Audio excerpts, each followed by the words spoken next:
প্রায় ৩৫ বছর পর বাংলাদেশে আবার রাষ্ট্রপতি পদে ভোট হতে যাচ্ছে। সংখ্যার হিসেবে ফলাফল অনেকটাই জানা। জাতীয় সংসদে সংখ্যাগরিষ্ঠতার কারণে বিএনপির প্রার্থীর জয় প্রায় নিশ্চিত। তারপরও বিরোধী দল জামায়াতের নেতৃত্বাধীন জোট রাষ্ট্রপতি পদে প্রার্থী দিয়েছে। তাহলে প্রশ্ন হলো, জয় যেখানে প্রায় নিশ্চিত, সেখানে এই প্রার্থিতা কেন? এই প্রার্থিতা আসলে শুধু ভোটের লড়াই নয়, এর সঙ্গে জড়িয়ে আছে রাজনৈতিক বার্তা ও কৌশল। আর সেই বিষয়টি বুঝতে হলে আমাদেরকে ফিরে যেতে হবে ঠিক ৩৫ বছর আগে, ১৯৯১ সালে।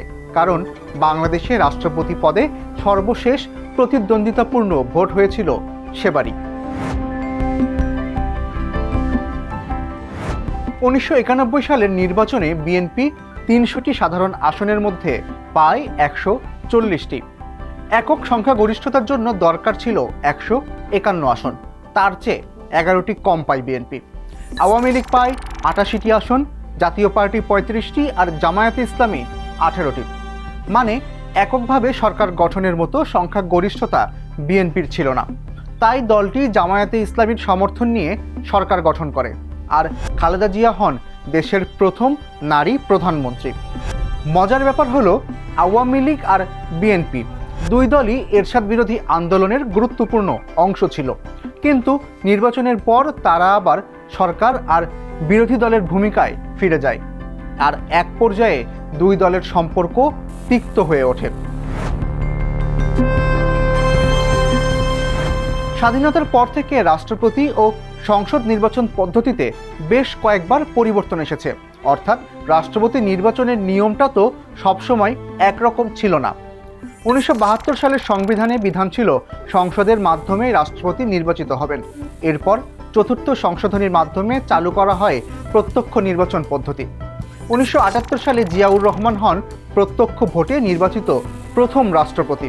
এরপর ১৯৮১ আর ১৯৮৬ সালে এই দুইবারও সাধারণ ভোটারদের প্রত্যক্ষ ভোটেই রাষ্ট্রপতি নির্বাচন হয়। কিন্তু বিএনপি সরকার ক্ষমতায় এসে আবার সংসদীয় ব্যবস্থা ফিরে আনে। রাষ্ট্রপতিকে সংসদ সদস্যদের ভোটে নির্বাচিত করার বিধানও ফিরে আসে। আর সেই নিয়ম অনুযায়ী ১৯৯১ সালের ৮ অক্টোবর সংসদ কক্ষে আয়োজন করা হয় রাষ্ট্রপতি পদে ভোটের।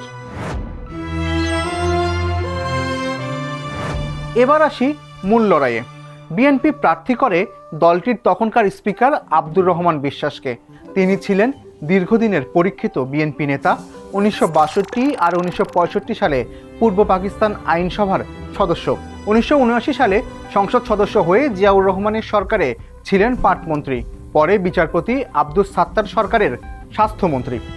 কিন্তু বিএনপি যখন তাকে রাষ্ট্রপতি করার সিদ্ধান্ত নেয়, তখন আওয়ামী লীগ সহ কিছু বিরোধী দলের আপত্তি ওঠে মূলত দুটি বিষয়ে। প্রথমত, তারা সামনে আনে তার মুক্তিযুদ্ধ বিরোধী ভূমিকার প্রশ্ন নিয়ে, আর দ্বিতীয়ত তারা দাবি জানায় রাষ্ট্রপতি পদে দলীয় রাজনীতিকের বদলে একজন নিরপেক্ষ ব্যক্তিকে বেছে নেওয়া হোক। বিএনপি কিন্তু নিজের সিদ্ধান্তে অনড় থাকে। তখন আওয়ামী লীগ প্রার্থী করে সাবেক প্রধান বিচারপতি বদরুল হায়দার চৌধুরীকে। আওয়ামী লীগ ভালো করেই জানত সংসদে বিএনপির সাংগঠনিক শক্তি অনেক বেশি, তাই শুধু ভোটের অঙ্কে জয় পাওয়া কঠিন। কিন্তু বদরুল হায়দার চৌধুরীকে প্রার্থী করে তারা দুটি রাজনৈতিক বার্তা দিতে পেরেছিল। প্রথমত, রাষ্ট্রপতি পদে একজন দলীয় রাজনীতিকের বদলে একজন সাবেক প্রধান বিচারপতিকে আনা হচ্ছে সামনে, আর দ্বিতীয়ত, বিএনপির ভিতরে যেসব সংসদ সদস্যের আপত্তি থাকতে পারে, মুক্তিযুদ্ধপন্থী বা আব্দুর রহমান বিশ্বাসকে প্রার্থী করার কারণে তাদের ভোট টানারও একটা সুযোগ তৈরি করা। ১৯৯১ সালের ৮ অক্টোবর সংসদ কক্ষে বসে ভোট। বিএনপির আব্দুর রহমান বিশ্বাস পান ১৭২ ভোট, যেখানে রাষ্ট্রপতি নির্বাচিত হতে দরকার ছিল ১৬৬ ভোট। সেখানে আব্দুর রহমান বিশ্বাস মাত্র ৬টি ভোট বেশি পান। কিন্তু ওই সংসদে সংরক্ষিত আসনসহ বিএনপির মোট আসন ছিল ১৬৮টি, আর বিচারপতি বদরুল হায়দার চৌধুরীর পক্ষে ভোট পড়ে ৯২টি। সংরক্ষিত নারী আসনসহ সংসদে মোট ৩৩০ জন সদস্যের ভোটাধিকার ছিল, কিন্তু সব মিলিয়ে ভোট পড়ে মাত্র ২৬৪টি, অর্থাৎ ৬৬ জন ভোটার ভোটই দেননি।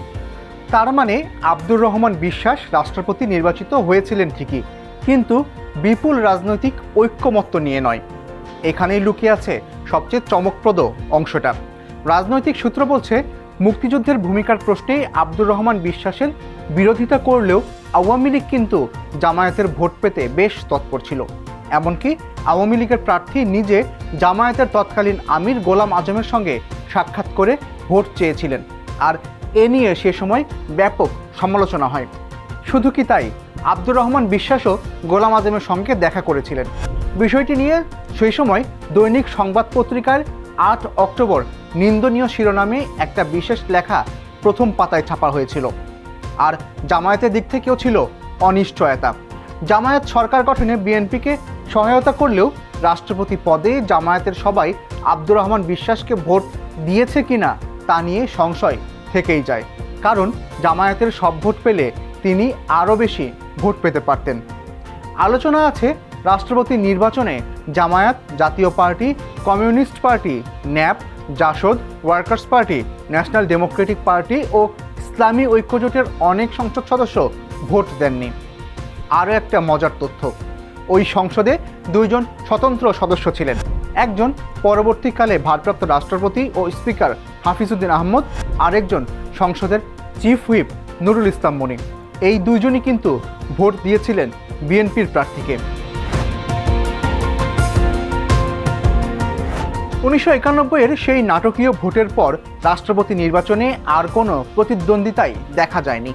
প্রতিবারই একক প্রার্থী রাষ্ট্রপতি নির্বাচিত হয়েছেন। সংসদ কক্ষে আলাদা করে ভোট নেওয়ারও প্রয়োজন পড়েনি। প্রার্থিতা প্রত্যাহারের শেষ দিনই নির্বাচন কমিশন গেজেটের মাধ্যমে একক প্রার্থীকে বিজয়ী ঘোষণা করে দিয়েছেন। সংক্ষেপে দেখে নেই সেই 7টা নির্বাচনের চিত্র। 1996 সালের জুনে অনুষ্ঠিত নির্বাচনে জয়ী হয় আওয়ামী লীগ। রাষ্ট্রপতি পদে প্রার্থী করা হয় বিচারপতি শাহাবুদ্দিন আহমদকে। বিরোধী দল বিএনপি চাইলে প্রার্থী দিতে পারত, কিন্তু শাহাবুদ্দিন আহমদের প্রতি সম্মান জানিয়ে তারা প্রার্থী দেয়নি। এরপর থেকে প্রতিবারই সংখ্যাগরিষ্ঠতার জোরে রাষ্ট্রপতি নির্বাচিত হয়েছেন, বিরোধীরা অংশই নেয়নি। 2001 সালের নির্বাচনে বিএনপি জয়ী হয়ে রাষ্ট্রপতি নির্বাচিত করে AQM বদরুদ্দোজা চৌধুরীকে, কিন্তু তিনি মাত্র 8 মাস দায়িত্বে ছিলেন। বিএনপির সঙ্গে সম্পর্কের দ্রুত অবনতি হওয়ায় পদত্যাগ করতে বাধ্য হন। এরপর বিএনপি রাষ্ট্রপতি নির্বাচিত করে ইয়াজউদ্দিন আহমদকে। 2006 সালের রাজনৈতিক সংকটের সময় তিনি নিজেই তত্ত্বাবধায়ক সরকারের প্রধান উপদেষ্টা হিসেবে দায়িত্ব নেন এবং এক পর্যায়ে ক্ষমতায় আসে 1/11 সরকার। 2008 সালের ডিসেম্বরে অনুষ্ঠিত নির্বাচনে আওয়ামী লীগ বিপুল সংখ্যাগরিষ্ঠতা পায়। রাষ্ট্রপতি নির্বাচিত হন জিল্লুর রহমান। 2013 সালে তিনি মারা গেলে প্রথমে ভারপ্রাপ্ত, পরে সংসদ সদস্যদের ভোটে রাষ্ট্রপতি নির্বাচিত হন মোহাম্মদ আব্দুল হামিদ। নিজের প্রথম মেয়াদে শেষ করার পর 2018 সালের ফেব্রুয়ারিতে আবারও রাষ্ট্রপতি নির্বাচিত হন আব্দুল হামিদ। 2023 সালের 23 এপ্রিল তিনি স্বাভাবিকভাবে অবসরে যান। আর যেহেতু সংবিধান অনুযায়ী এক ব্যক্তি 2 বারের বেশি রাষ্ট্রপতি থাকতে পারেন না, তাই আব্দুল হামিদই এখন পর্যন্ত বাংলাদেশে সবচেয়ে বেশি সময় রাষ্ট্রপতির দায়িত্বে থাকা ব্যক্তি। এরপর 2023 সালের 24 এপ্রিল রাষ্ট্রপতি হন মোহাম্মদ শাহাবুদ্দিন। গত 24 জুলাই তিনি পদত্যাগ করেন। আর এখন চলছে নতুন রাষ্ট্রপতির নির্বাচন প্রক্রিয়া। তাহলে এখন প্রশ্ন, সংসদীয় ব্যবস্থায় রাষ্ট্রপতির কাজটা আসলে কি? সংবিধান অনুযায়ী জাতীয় সংসদের ঘোষিত ফলাফলের ভিত্তিতে প্রধানমন্ত্রী মনোনীত করেন রাষ্ট্রপতি, কিন্তু একবার প্রধানমন্ত্রী নিয়োগ হয়ে গেলে রাষ্ট্রপতিকে তার পরামর্শ নিয়েই চলতে হয়। সংবিধান অনুযায়ী রাষ্ট্রপতি আইন বিভাগ, শাসন বিভাগ ও বিচার বিভাগের আনুষ্ঠানিক প্রধান। সামরিক বাহিনীরও সর্বাধিনায়ক তিনি। আর দণ্ডিত ব্যক্তির দণ্ডাদেশ স্থগিত করা, হ্রাস বা ক্ষমা করার ক্ষমতাও তার হাতেই থাকে। প্রতিটি সাধারণ নির্বাচনের পর জাতীয় সংসদের প্রথম অধিবেশনের উদ্বোধনী ভাষণ দেন রাষ্ট্রপতি।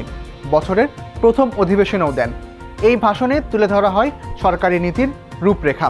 আর সংসদে পাশ হওয়া প্রতিটি বিল আইনে পরিণত হয় শুধু রাষ্ট্রপতির সম্মতির পরেই। রাষ্ট্রপতির মেয়াদ কার্যভার গ্রহণের সময় থেকে 5 বছর। তবে মেয়াদ শেষ হলেও পরবর্তী রাষ্ট্রপতি দায়িত্ব গ্রহণ না করা পর্যন্ত তিনি নিজের পদে বহাল থাকেন। এখন আসি বর্তমান নিয়মে। বর্তমানে রাষ্ট্রপতি নির্বাচনের ভোটার শুধু সংসদ সদস্যরাই। প্রধান নির্বাচন কমিশনার পালন করবেন নির্বাচনী কর্তার দায়িত্ব, আর ভোট হবে সংসদ কক্ষে। সংবিধান অনুযায়ী ৩৫ বছর বা তার চেয়ে বেশি বয়সী এবং সংসদ সদস্য নির্বাচিত হওয়ার যোগ্য যে কোনো ব্যক্তি রাষ্ট্রপতি হতে পারবেন। তবে মনোনয়নপত্রে প্রস্তাবক ও সমর্থক হিসাবে থাকতে হবে 2 জন সংসদ সদস্যকে। এখন প্রশ্ন, ভোট হবে কিভাবে? নির্বাচনী কর্মকর্তার সামনে নির্ধারিত ব্যালট পেপারে পছন্দের প্রার্থীর নাম আর নিজের স্বাক্ষর দিয়ে তা জমা দেবেন সংসদ সদস্যরা। প্রত্যেকের থাকবে একটি মাত্র ভোট। স্পিকারও এই নির্বাচনে একজন ভোটার। নির্বাচন কমিশনার প্রকাশ্যে ভোট গণনা করবেন আর সর্বাধিক ভোটপ্রাপ্ত প্রার্থীকে রাষ্ট্রপতি ঘোষণা করা হবে। সমান ভোট পড়লে ফল নির্ধারণ হবে লটারির মাধ্যমে। ঘোষিত তফসিল অনুযায়ী 13 আগস্ট ছিল মনোনয়নপত্র জমা নেওয়ার শেষ দিন। এখন যাচাই বাছাইয়ের পালা। 18 আগস্ট মনোনয়নপত্র প্রত্যাহারের শেষ দিন। এদিনের পরও যদি একাধিক প্রার্থী থাকে তাহলে ভোট হবে 20 আগস্ট। বিএনপি রাষ্ট্রপতি পদে দলটির মহাসচিব ও স্থানীয় সরকার মন্ত্রী মির্জা ফখরুল ইসলাম আলমগীরকে চূড়ান্ত করেছে এবং তার নামও ঘোষণা করা হয়েছে দল থেকে।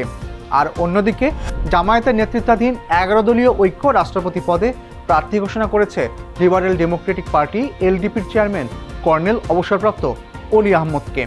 সংখ্যার হিসেবে ফল অনেকটাই স্পষ্ট, কিন্তু ৩৫ বছর আগের সেই নির্বাচনের গল্পটা মনে রাখলে বোঝা যায় সংসদে রাষ্ট্রপতি নির্বাচনের ভোট মানেই কেবল সংখ্যার খেলা নয়, এর সঙ্গে জড়িয়ে থাকে রাজনৈতিক বার্তা, কৌশল আর ঐক্যমত্যের প্রশ্ন।